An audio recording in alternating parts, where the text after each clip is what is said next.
physiquement toutes ces lettres.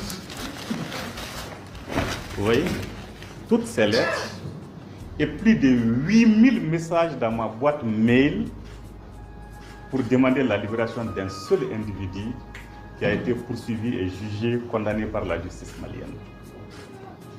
Un seul individu. 8000 messages dans ma boîte mail. C'est pratiquement du harcèlement.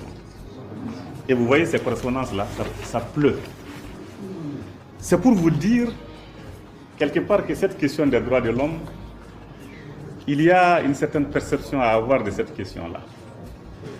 Ces organisations, qui les financent? Nous savons que qui finance, commande. Beaucoup sont en mission.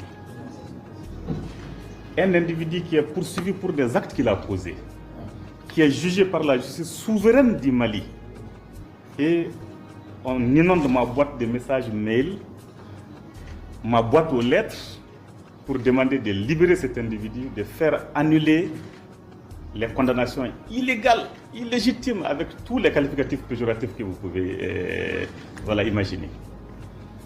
Donc c'est pour vous dire quelque part que la question des droits de l'homme n'est pas à l'abri de l'instrumentalisation et de la politisation. Et c'est ce qui se passe. On tue certains, tout le monde pleure. On tue d'autres, silence radio.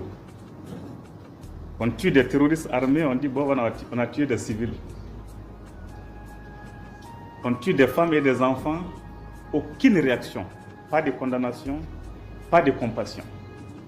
Tout ça, nous l'avons vécu.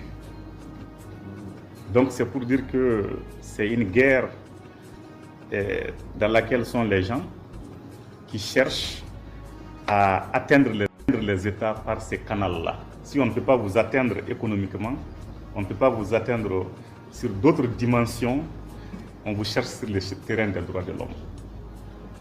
Et vous avez la lourde mission de veiller à la protection et à la promotion des droits de l'homme. Donc il est important que tout cela soit intégré. Rien ne se fait de manière anodine. Ce que je vais vous demander, comme je l'ai dit dans les discours, c'est de rester objectif. Parce que l'objectivité, c'est particulièrement important. Sinon, vous avez vu récemment, à la veille de notre passage au Conseil des droits de l'homme à Genève, on fait des publications pour dire, voilà, il y a eu des massacres d'une dizaine de personnes et que c'est l'armée malienne. Or, il n'y a pas eu d'enquête, il n'y a pas eu d'éléments de preuve et l'armée n'est même pas en opération dans la zone. Vous voyez? Moi, j'ai pris le soin de vérifier tout ça. L'armée n'est pas en opération dans cette zone. Et vous voyez des gens qui se permettent d'accuser gratuitement, sans la moindre preuve.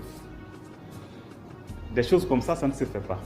Moi, je crois quand il y a des choses qui arrivent, il faut appeler l'État à mener des investigations pour faire la lumière.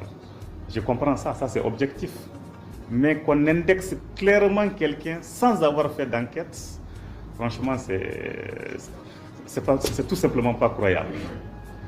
Donc, vous voyez, et ces organisations qui font ces choses, vous allez être surpris quand on va les nommer.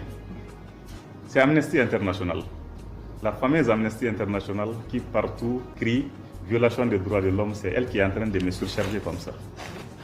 Voilà, ma boîte. Voilà. Bon.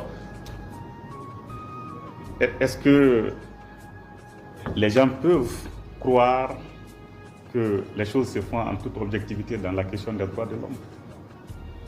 C'est difficile. Donc c'est pourquoi, en tout cas, je vous invite à être vraiment très équilibré, à être objectif dans tout ce que vous faites. Pas de conclusions hâtives, pas d'accusations infondées. Je crois que ça, c'est des choses que vous saurez maîtriser.